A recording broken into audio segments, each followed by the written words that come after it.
Have you read any good marriage books? You might start your session this week by asking that question. Have you read any good marriage books, books on relationships?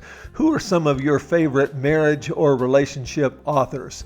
Well, mine would certainly be Gary Smalley, and I've been reading books by him for a good part of my life. There was a video series he did back in the 80s, I think it was. And I'd like to begin with a quote by him. The foundation of all relationships is. What do you think that's going? The foundation of all relationships is. How would you finish that? Well, he finishes it with the word honor. I'll never forget this wonderful illustration he uses talking about honor. And he brings out this old violin, and it looks like for all the world something that you might have picked up at a garage sale somewhere.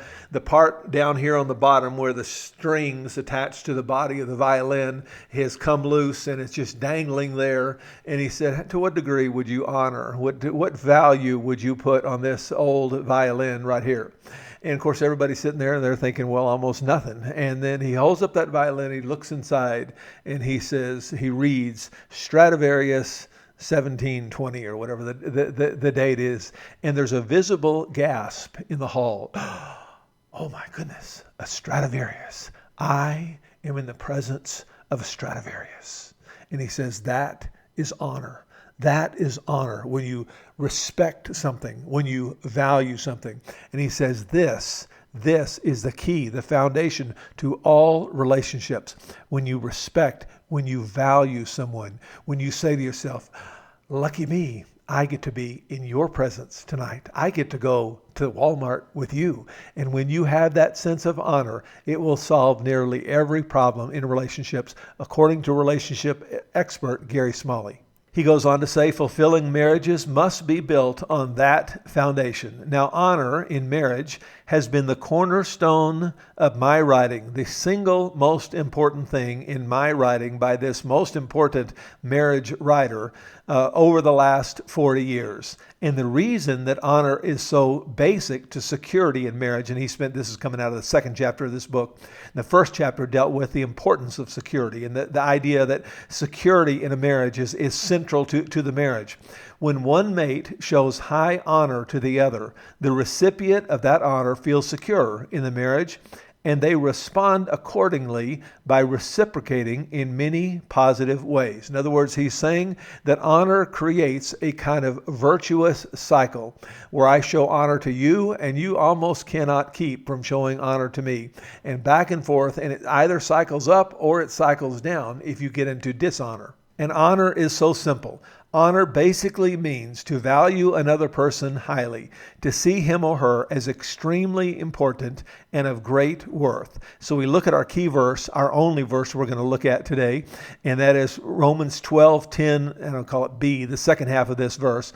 Honor one another above yourselves. The New Living translates it, take delight in honoring each other. The Message translates it, practice playing second fiddle. In the ESV, outdo one another in showing honor.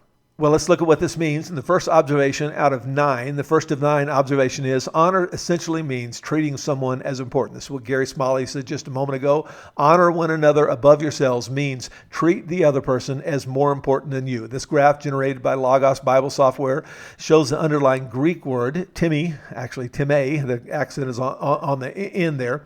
And we see that it is usually translated, about half the time, translated honor. The second most likely translation is money.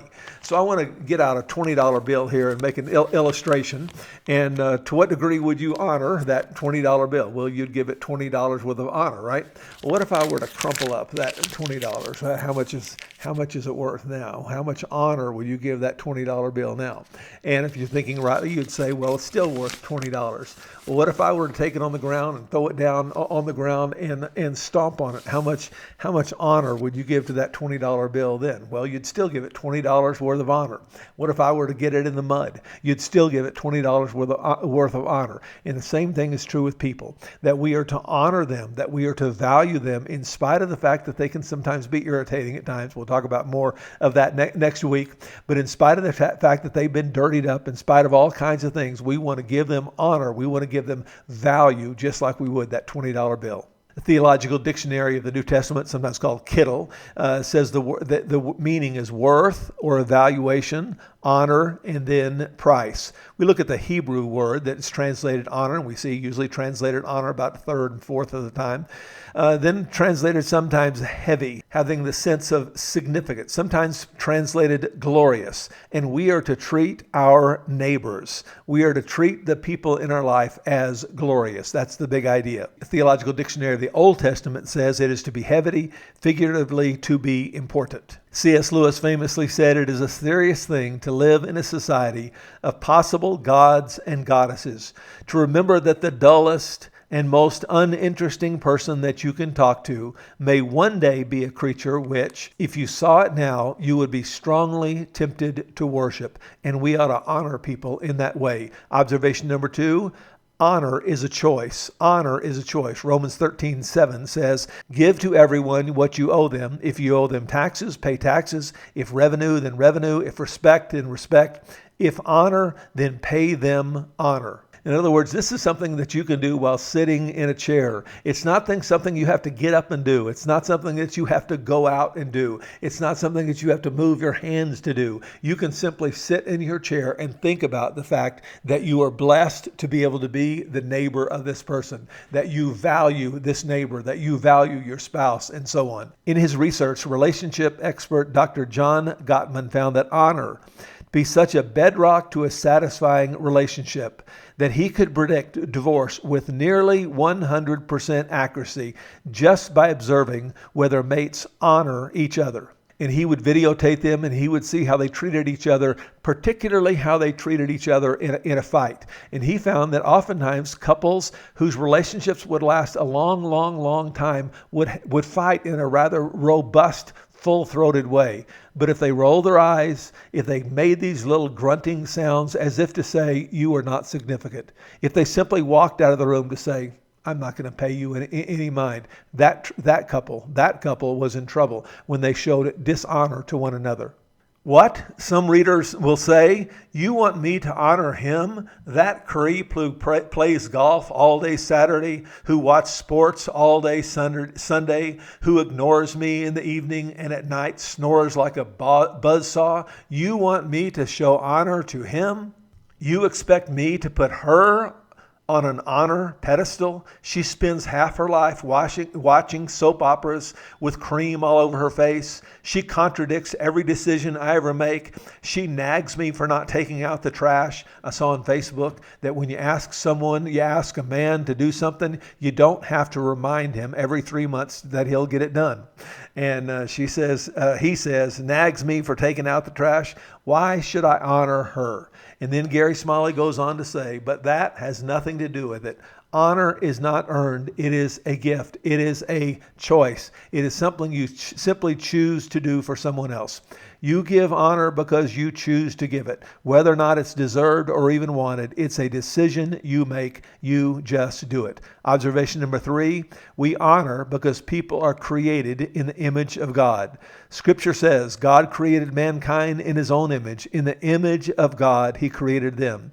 And because your husband, because your neighbor is created in the image of God, you do well to honor them. Psalm 8:4-5 said, what is mankind that you are mindful of them? Human beings, that you care for them.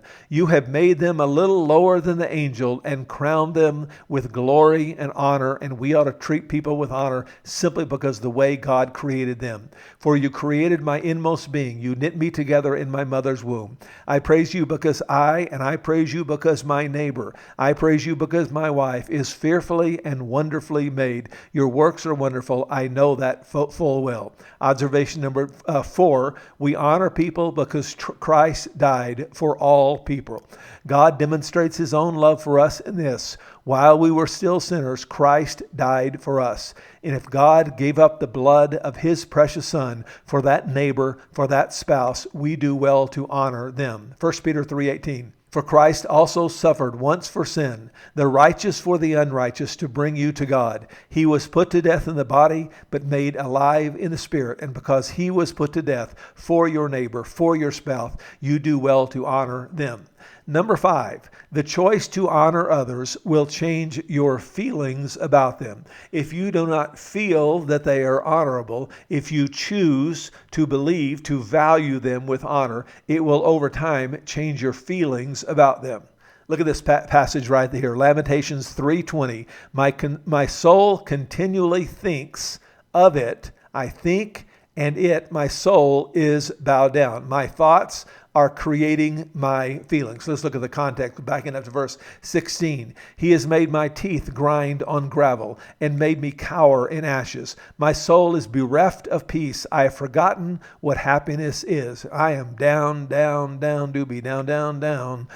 So I say, gone is my glory and all that I hoped from the Lord.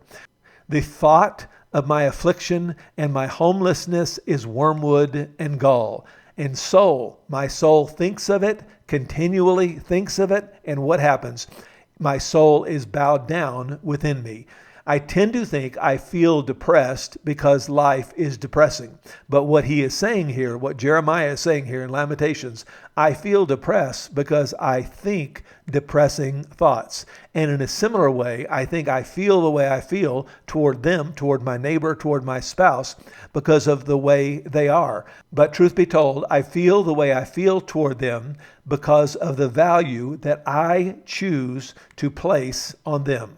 And then this classic passage in verse 21, but this I call to mind, and therefore I have hope. Because of what I call to mind, I have hope. The steadfast love of the Lord never ceases. His mercies never come to an end. They are new every morning. Great is your faithfulness. And you see this robust feeling of hope that he has because he calls to mind the faithfulness of the Lord. In every situation, our response are based on how we choose to interpret the event. And that choice creates our emotions. It's not what happens or exists that affects us. It's how we look at and respond to what happens or exists. And if your interpretation of them is that they are a valuable person, that they are precious in God's sight and they are precious in your sight, you come to value them and you will feel differently toward them. Observation number 6, the choice to honor others will change not only your feelings about them, it will change your thoughts. Your thoughts have a kind of reproducing cycle in them. It's what psychologists call a confirmation bias. It means that we tend to see what we already believe. And we tend to think that. And if you think that your wife is a crumb, you will see all the crummy behavior in which she behaves. And if you think your neighbor is a creep, you will come to think more and more that way because you will see the creepy behavior that your neighbor performs. Our thoughts tend to get locked in this kind of self-reinforcing cycle. And that is why Scripture says, finally, beloved, whatever is true, whatever is honorable, whatever is just, pure, pleasing, commendable, if there is anything excellent, if there is anything worthy of praise, think about those honorable things. Observation number 7, the choice to honor others. It will change your feelings, it'll change your thinking, but then it'll change your behavior toward them. Gary Smalley says, our beliefs generate our thoughts create our emotions, but the chain is not in there. Our emotions go on to motivate our behavior. And not only must you pledge to honor your mate by thinking positively of them in your mind, but you must also convey honor through your words and through your actions. Observation number 8, the choice to honor others will change them. I love this old preacher story where a man came to his pastor and he said, Pastor, I can't stand this woman anymore. I want to tell you that I'm going to divorce my wife. And the pastor says to him, oh, really? Why are you going to divorce her? And he says to the pastor, well, she's just driving me crazy and I just so mad at her, I can't see straight, and I'm going to divorce her. And he said, you're really mad at her? Oh, yes, I'm really mad at her. You really want to get her back? Yeah, I want to get her back. You really want to hurt her? Yeah, I really want to hurt her. Well, here's what I suggest. I would suggest that you be really, really nice to her for about 3 months.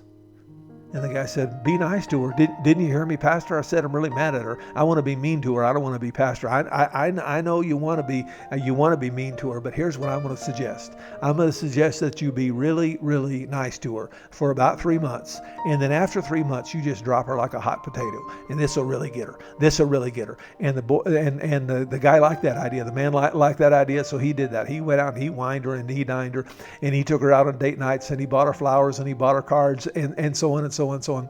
And about 3 months later, the pastor came to his parishioner and he said, well, it's been about 3 months. Best I can tell, you going to divorce her now? And he said, divorce her? Are you kidding? She's become a queen. He treated her like a queen, and she became a queen. And Gary Smalley is saying that when you honor someone, when you value them sitting in your chair, you honor them, you value them, you treat them as important, you think of them as important, you will come to feel differently. You will come to think differently about them. You will come to behave differently toward them. And because you behave differently toward them, they will start to behave differently as well. Last observation, we honor God by honoring others. Now, the word honor is not used in this verse, but I think it has this idea. My command is this: love each other as I have loved you. Whoever claims to love God yet hates a brother or sister, whoever claims to honor God, I believe we could paraphrase the idea is, whoever claims to honor God yet dishonors a brother or sister is a liar. For whoever does not love their brother and sister whom they have seen cannot love God whom they have not seen. And he has given us this command: anyone who loves God must also love their brother and sister. You cannot imagine that you are honoring God while dishonoring the people created in the image of God and dishonoring the people that Christ died for. You see, the gospel is not just about going to heaven when you die, and it's not just about giving you abundant living here on earth. The goal of the gospel also includes creating a community of people who outdo one another in showing honor. And may God richly bless you as you lead your people to show honor to your neighbors this week.